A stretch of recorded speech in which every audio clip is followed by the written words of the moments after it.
If you want dinner, lick it off the floor. That was what my son-in-law said to me. Not quietly, not privately.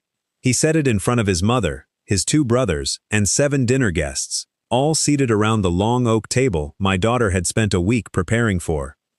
He had just knocked my plate from the counter while passing behind me, a full plate, pot roast, bread, a little of the salad Elena had made specifically because she knew it was my favorite. It hit the floor with a sound that silenced the entire room. He looked down at it. Then he looked up at me. And then, slowly, deliberately, he smiled. The table went quiet the way rooms go quiet when something crosses a line that cannot be uncrossed. I am 67 years old. I spent 31 years as a civil structural engineer. I have stood on bridges I designed while storms rolled in off the coast, and I have never once lost my footing. I did not lose it that night either. I looked at my son-in-law, this man who had shaken my hand at the altar 4 years ago, who had called me dad at every Christmas dinner since, and I said nothing. I simply picked up my napkin, set it on the counter, and walked to the window. He laughed. His brothers laughed. His mother said quietly that I should sit back down. There was plenty of food. I didn't sit. I stood at that window for a long moment, watching the headlights of a passing car move slowly down the street. And in that moment, I made a decision. Not an angry one, not a desperate one. The kind of decision that only comes when a man has finally seen something clearly, after months of trying not to. He thought he had humiliated me. He had no idea he had just handed me everything I needed. Welcome to Roman's Revenge Stories. If this is your first time here, I want you to stay until the very end, because this story does not go where you think it does. And before we go any further, here is what I need from you. If you are ready for this journey, drop a comment right now telling me where in the world you are watching from. Hit the like button, subscribe to Roman's Revenge Stories, and turn on notifications so you never miss what comes next. Every story I tell here is real, it is raw, and it will stay with you. Now let me take you back, 6 months before that dinner, to the evening I first saw what kind of man my daughter had actually married. My daughter Elena is the kind of woman who remembers everyone's birthday without writing it down.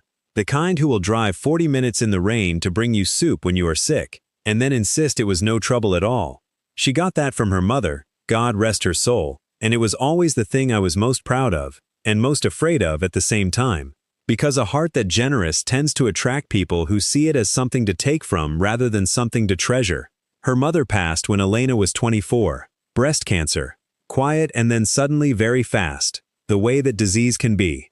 I watched my daughter hold herself together through the funeral, through the paperwork, through the long silences that followed, and I thought, this young woman is stronger than she knows. She met Derek 2 years later. He came through her workplace, a sales director for a regional logistics company, well-dressed, confident, the kind of man who always knew which fork to use and laughed at exactly the right moments. He brought her flowers on the 3rd date. He remembered the name of her late mother the first time I told him. I remember thinking, good. This one pays attention. We got along well enough in those early years. He called me Roman, which I preferred over Dad, and we would sometimes watch football together on Sunday afternoons when they visited. He asked me questions about engineering. He seemed genuinely curious. I told Margaret, my sister, that Elena had done well for herself. I believed it. The wedding was simple and beautiful. Elena wore her mother's earrings. I walked her down the aisle on a bright October afternoon and handed her to a man I believed would protect her the same way I had spent 30 years trying to. That is the part that is hardest to sit with now. The changes came slowly, the way seasons change. You don't notice until suddenly, the light is completely different. Derek's company gave him a regional promotion 18 months into the marriage. He began traveling more, calling less. When he was home, there was a restlessness to him, as though the house were a waiting room he was trapped in. Elena started making excuses for him at family dinners. He's tired. He's under a lot of pressure at work. You know how he gets. I noticed, but I told myself it was normal. Every marriage has its seasons. Then one evening last spring, Elena called me from the driveway of her own home. She was sitting in her car. She said she didn't know why she was calling. She just needed to hear a familiar voice. She laughed it off after a few minutes, said she was being silly. I stayed on the phone with her for an hour. That was the night I stopped telling myself everything was fine. Have you ever watched someone you love slowly disappear inside a life that doesn't fit them anymore, and felt completely powerless to stop it? Leave your answer in the comments. You are not alone, and neither was Elena. It was a Tuesday in late April when I saw it. Elena had asked me to come by the house to help her move some furniture. She was reorganizing the spare bedroom, turning it into a small home office, she said, because she had taken on extra freelance work in the evenings. I didn't ask why she needed extra income. I already had a feeling I didn't want confirmed. I arrived early. The front door was unlocked, which wasn't unusual. I let myself in and called her name. No answer. Her car was in the driveway, but Derek's was gone. He was supposed to be at a conference in the city until Thursday. I assumed Elena was in the back garden and walked through the kitchen to check. That was when I heard the voice. Not Elena's voice. A woman's voice I didn't recognize, coming from the direction of the living room. Low and familiar. The kind of tone that doesn't belong in a shared space. It stopped me mid-step. I stood still in the kitchen doorway. Derek's voice followed. I would know it anywhere.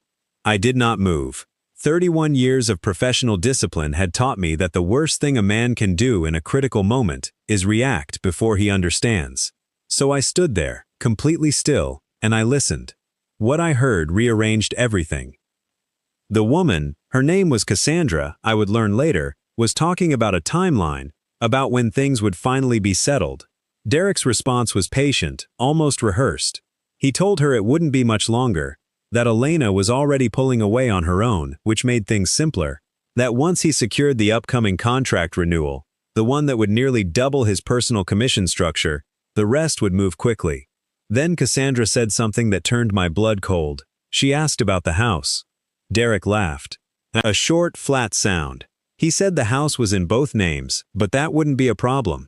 He had already spoken to someone. He said, and I am going to quote this exactly because I have never forgotten a single word, "She trusts me completely." That's always been her biggest flaw. I heard them move toward the hallway. I stepped back into the kitchen, opened the back door quietly, and walked out into the garden.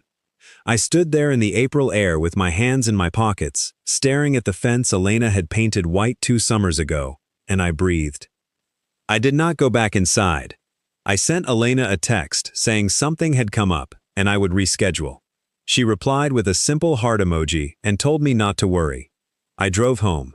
I sat in my parked car on my own street for 20 minutes before going inside. And then I did something I had not done since the year her mother was diagnosed. I opened my address book and I found a number I had not called in 11 years. Some doors, once you walk through them, cannot be closed again. I had just walked through one. Would you have confronted Derek right then and there, or done exactly what I did and stayed silent? Tell me in the comments, because the choice I made in that car changed everything that came after. The number belonged to a man named Franklin Cole. We had worked together briefly in the early 90s, not in engineering. Franklin had spent 20 years as a forensic accountant for a federal oversight office before going private. He was the kind of man who could look at a spreadsheet the way a doctor reads an X-ray, finding the fracture nobody else could see. I had helped him once, years ago, with a structural assessment on a property tied to a fraud case. He told me then that if I ever needed a favor returned, I only had to call. I called. I told him only what was necessary. That I believed my son-in-law was preparing to manipulate a marital asset situation, and that I needed to understand the financial architecture of what he had built before I could do anything about it. Franklin was quiet for a moment, and then said he would need 2 weeks and access to whatever documents I could obtain legitimately. I told him I would see what I could do. That same week, Derek's behavior shifted in a way that confirmed everything I had heard. He became almost aggressively kind to Elena, bringing her coffee in the mornings, suggesting weekend trips, complimenting things he had ignored for months. It was the performance of a man tidying up loose ends. I had seen that particular performance before in people under professional pressure. It never meant what it appeared to mean. Elena noticed the change too. She called me on a Wednesday evening, her voice lighter than it had been in months. She said Derek seemed different lately, more present. She asked me, cautiously, the way she always raised things she was afraid to hope for, whether I thought people could genuinely change. I told her that some people could. I did not tell her what I knew. That was the hardest conversation I have ever navigated. sitting on my end of the phone, listening to my daughter begin to rebuild hope in a man who was quietly preparing to dismantle her life, and saying nothing. Not because I was cowardly, but because a warning without evidence is just noise. And noise, in a situation like this, would only drive Derek underground where I couldn't see him. I needed him comfortable, confident, still making mistakes. So I played my role. I attended a Sunday lunch at their home. I shook his hand. I laughed at his stories. I asked about his work with what I hoped looked like mild, fatherly interest. At one point, he clapped me on the shoulder and said Elena was lucky to have such a supportive father. I smiled and said she deserved nothing less. Meanwhile, Franklin had started pulling threads. Within 10 days, he called me with the first piece of findings. Derek had opened a private financial account 14 months earlier, just before his promotion. The contributions were irregular and carefully sized to avoid automated flags. Franklin said the pattern was consistent with someone building a separate financial foundation, quietly, deliberately, over time. There was more coming. Franklin said to give him a few more days. I thanked him and set the phone down on my kitchen table. I looked out the window at the street below, ordinary, quiet, unchanged, and I thought about the Sunday afternoon 4 years ago when I had handed my daughter to this man and believed, completely and without reservation, that she would be safe. Anger is a fire that burns the man holding it.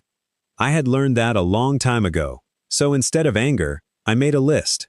Every date, every observation, every word I had heard through that kitchen doorway.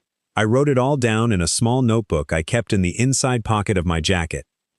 Derek had spent 14 months building his exit. I intended to dismantle it in a fraction of that time. Have you ever had to stay silent about something important? Not because you were afraid, but because speaking too soon would have cost you everything? Tell me in the comments. That patience is one of the hardest things a person can practice. Franklin called me on a Friday morning, 11 days after our first conversation. He asked me to come to his office rather than discuss things over the phone. I drove the 40 minutes across the city without music, without the radio, just the sound of the road and my own thoughts arranging themselves into some kind of order. I had spent 31 years solving problems that required precision and patience, load-bearing calculations, stress tolerances, the exact point at which a structure would hold, and the exact point at which it would not. I understood, better than most, that the difference between those 2 points was often smaller than people assumed. Derek was approaching his breaking point. He just didn't know I was the one applying the pressure. Franklin's office was on the 4th floor of a building that smelled of old paper and strong coffee. He met me at the door, shook my hand without smiling, and sat me down across from a desk covered in printed documents and color-coded folders. Franklin was a methodical man. He did not build to a dramatic reveal. He simply opened the first folder and began walking me through it the way a surgeon explains a procedure, calmly, precisely, without flinching. What he had found was worse than I anticipated. Derek had not simply been building a separate financial foundation. He had been quietly restructuring the way their shared assets appeared on paper. Over the previous 14 months, he had transferred portions of joint savings into a private account under a numbered holding structure, not illegal on its surface, but designed in a way that would make Elena's claim to those funds extraordinarily difficult to establish in a standard divorce proceeding without forensic intervention. The total redirected across 18 separate transactions was just under $60,000. I sat with that number for a moment. That was not impulsive behavior. That was architecture. The same way I had once designed a bridge to carry weight it would never visibly strain under. Derek had built something designed to hold up under casual inspection and collapse Elena's position the moment she looked away. Franklin then opened the second folder. Derek had consulted a divorce attorney 8 months ago. A private consultation, billed through a corporate account under a vendor name that appeared legitimate at first glance. Franklin had traced it through 3 layers of documentation. The attorney specialized in high-asset marital dissolutions where one party held significantly more financial sophistication than the other. Elena had no idea. I asked Franklin what our options were. He leaned back in his chair and looked at me the way experienced men look at each other when the problem is serious but solvable. He said that everything he had found was documentable, that a competent family law attorney, the right one, could use this material to not only protect Elena's share of the marital estate, but to argue intentional financial concealment, which carried its own legal consequences in our state. He slid a name across the desk. A woman named Patricia Osei, a family law attorney he had worked with on 3 previous cases. He said she was precise, unshakable, and that opposing counsel tended to underestimate her exactly once. I folded the paper and put it in my jacket pocket alongside my notebook.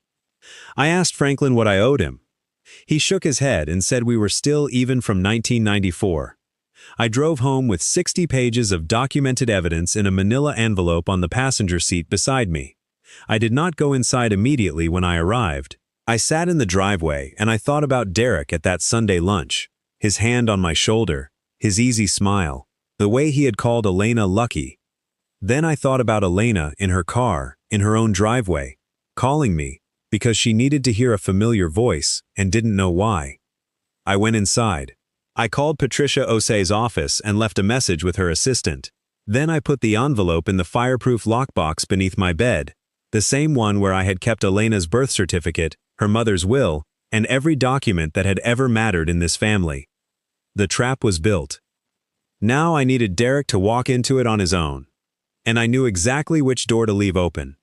Has someone ever underestimated you so completely that you had to stop yourself from correcting them because their confidence was actually your greatest advantage?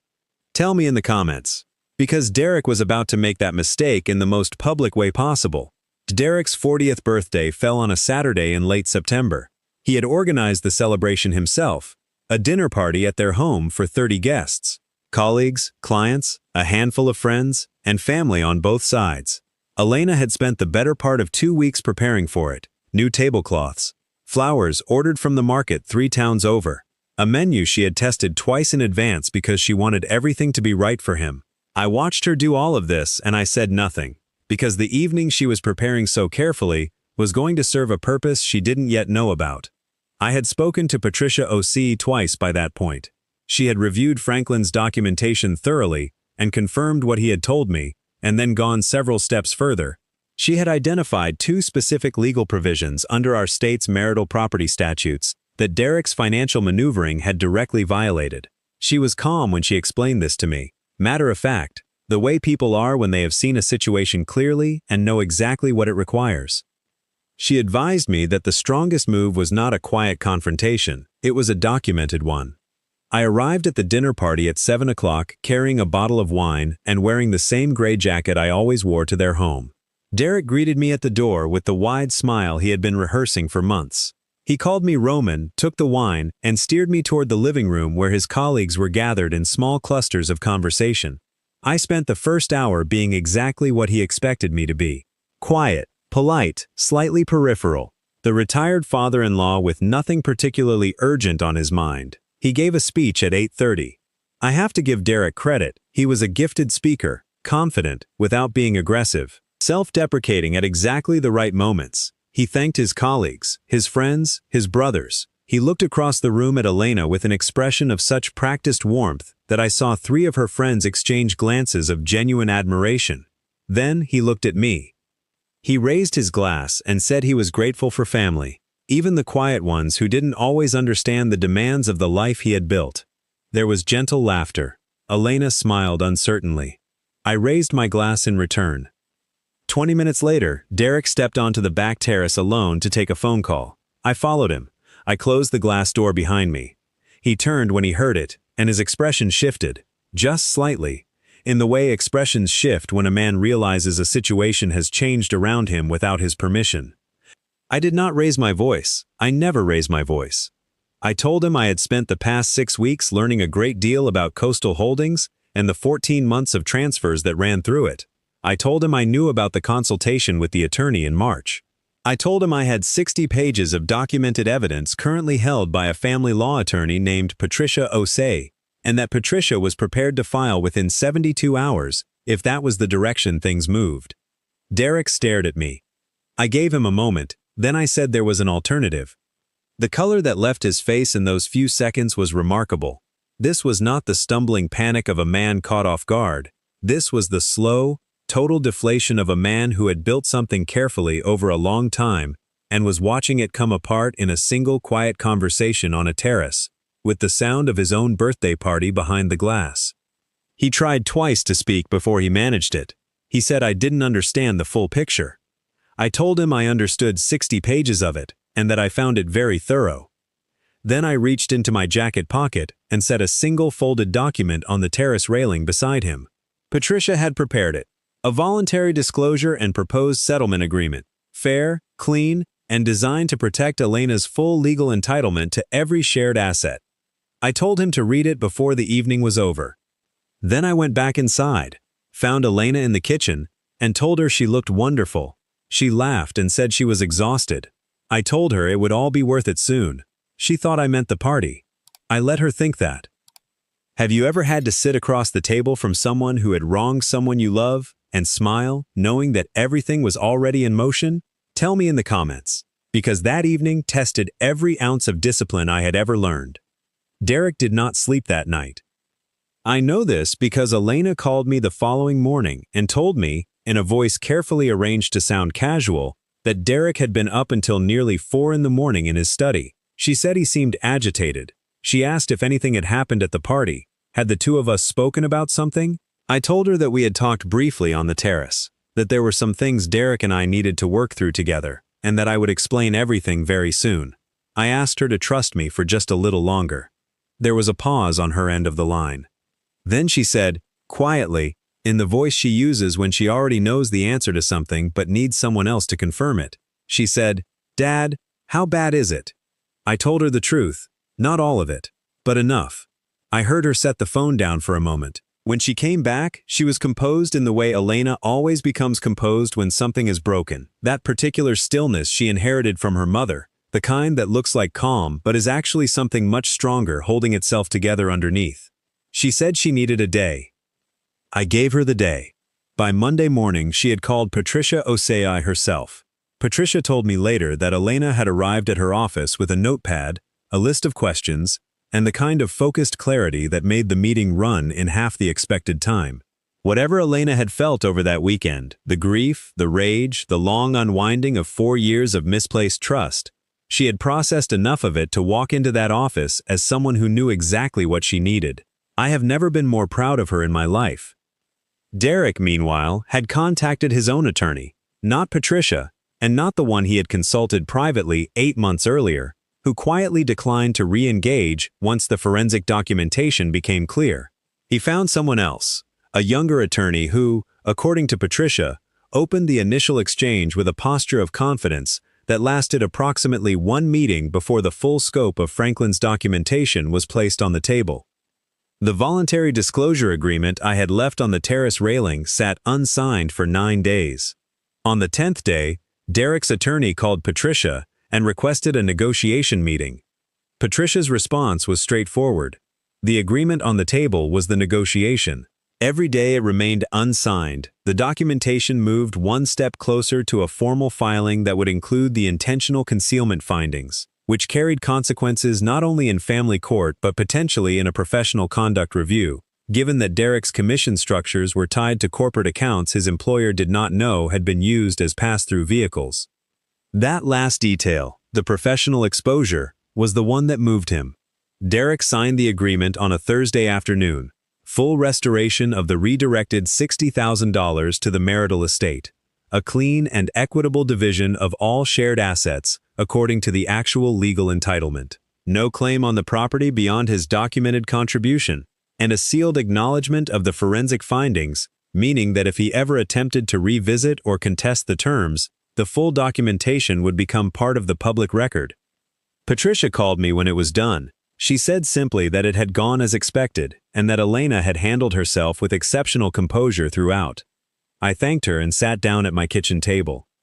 I thought about the 14 months Derek had spent building his architecture, the accounts, the consultations, the careful transfers, the performance of a loving husband layered carefully over the construction of an exit. I thought about how certain he must have felt, how invisible he believed himself to be. I thought about Cassandra, who had quietly ended contact with Derek in the weeks following the party, once the financial situation became anything other than straightforward. And I thought about Elena sitting in her car in her own driveway on a spring evening, calling her father because she needed a familiar voice and didn't know why. she had known. She had always known. She had simply been waiting, the way good people wait, for the truth to make itself undeniable. It had. Have you ever watched justice move slowly and silently, and felt the strange, complicated weight of relief when it finally arrived? Leave your thoughts in the comments. Because what happened in the months that followed surprised even me. The house sold in November.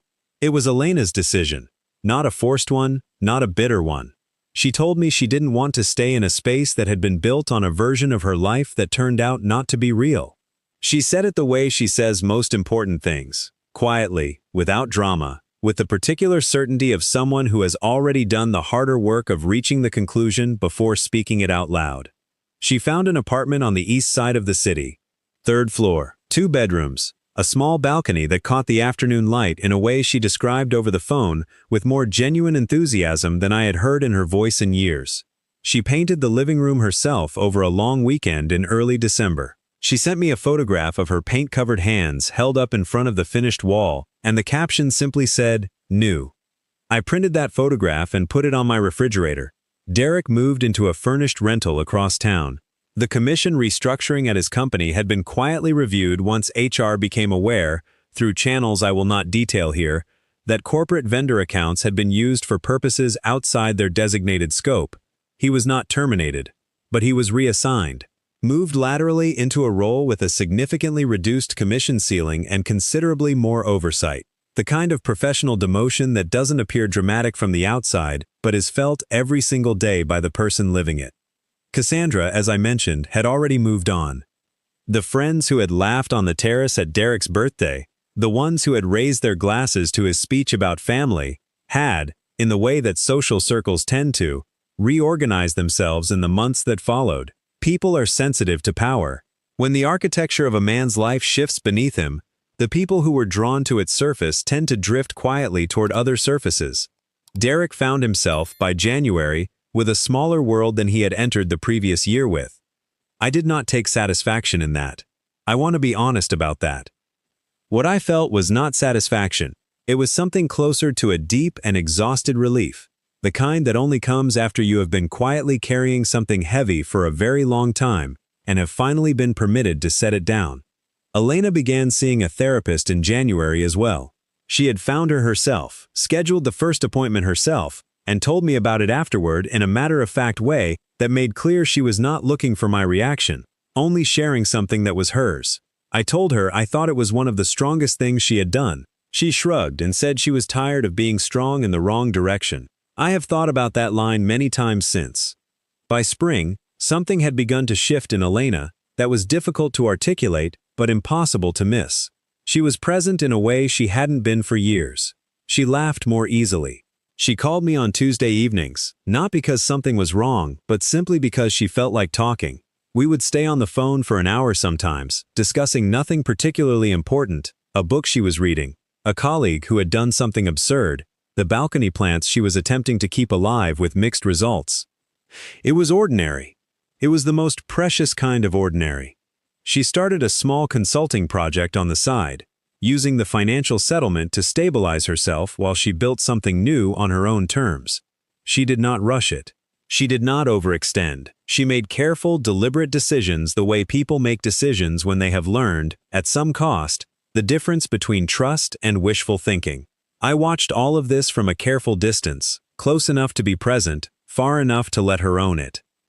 There was a Sunday afternoon in March when I drove over and we sat on her balcony together in the thin, early spring sunshine. She made coffee. We watched the street below for a while without saying much. At some point, she reached over and put her hand briefly over mine, the way her mother used to, and said thank you. Not for any specific thing, just thank you. I nodded and looked back at the street. There are moments in a father's life that do not require words. That was one of them. Derek, by that same spring, was still in his furnished rental, still in his reassigned role, still carrying the quiet, daily weight of a life that had contracted sharply around him, not through any dramatic reckoning, but through the simple, inevitable mathematics of choices made and consequences arrived. He had planned a future built on taking everything from a woman who had given him everything freely. Instead, he was left with a fraction of what he would have had if he had simply been honest. That is not a dramatic ending. There was no public reckoning, no moment of visible collapse, just the slow, grinding reality of a man living inside the consequences of his own careful, calculated decisions, which is, in my experience, the most enduring form of justice there is. Has someone in your life ever lost everything, not in one sudden moment, but slowly and completely through choices they made themselves? Leave your thoughts in the comments, because the ending I never expected came a few months later, and it came from the most unlikely direction. It is a Tuesday evening in early autumn as I write this. I am sitting at the small desk by the window in my apartment, the same window I stood at the night I drove home from Franklin's office with 60 pages of evidence on the passenger seat beside me. The street below is quiet. The trees along the pavement have begun turning, that slow, reliable shift from green to amber that happens every year whether you are paying attention or not. Elena called an hour ago. She had news. The consulting project she started in January had grown, steadily, quietly, in the unhurried way that things grow when they are built on solid ground. A firm she had been working with on a contract basis had offered her a permanent senior position, the kind of role she had spent years working toward before she started making herself smaller to fit inside someone else's idea of what her life should look like. She accepted it. When she told me, she laughed. A full, unguarded laugh I had not heard from her since she was much younger, and said she couldn't believe how different everything looked from where she was standing now compared to where she had been standing 18 months ago. I told her that was what solid ground felt like after a long time on shifting sand. She was quiet for a moment and then said, "Dad, how did you know it would work out?" I told her the truth. I didn't. I only knew that the alternative was to do nothing, and doing nothing when someone you love is being slowly dismantled by someone they trust is the one failure a father cannot live with. We stayed on the phone for a while after that, not talking about anything important, just present with each other the way families are when they have come through something difficult together and arrived, somehow, on the other side of it. After we hung up, I sat here at this window for a long time. I thought about the man I was before that April Tuesday, the one who had stood in his daughter's kitchen doorway and heard a voice he didn't recognize, and a plan he wished he hadn't understood so clearly. I thought about the months of silence, the careful construction of something designed to protect rather than retaliate, the dinner party terrace, the manila envelope, the Thursday afternoon phone call from Patricia. I thought about Derek. He is still in that furnished rental, as far as I know. He took a position at a smaller firm in the new year. A fresh start of sorts, though a much reduced one. I do not know whether he has reflected on what he did, or whether he has simply reorganized his story around a version of events that preserves his own dignity. People tend to do one or the other. I hope, for his sake, it is the former, not because he deserves my goodwill, but because men who do not reckon honestly with what they have done tend to carry it in ways that cost them far more in the long run than any legal settlement ever could. I do not hate Derek.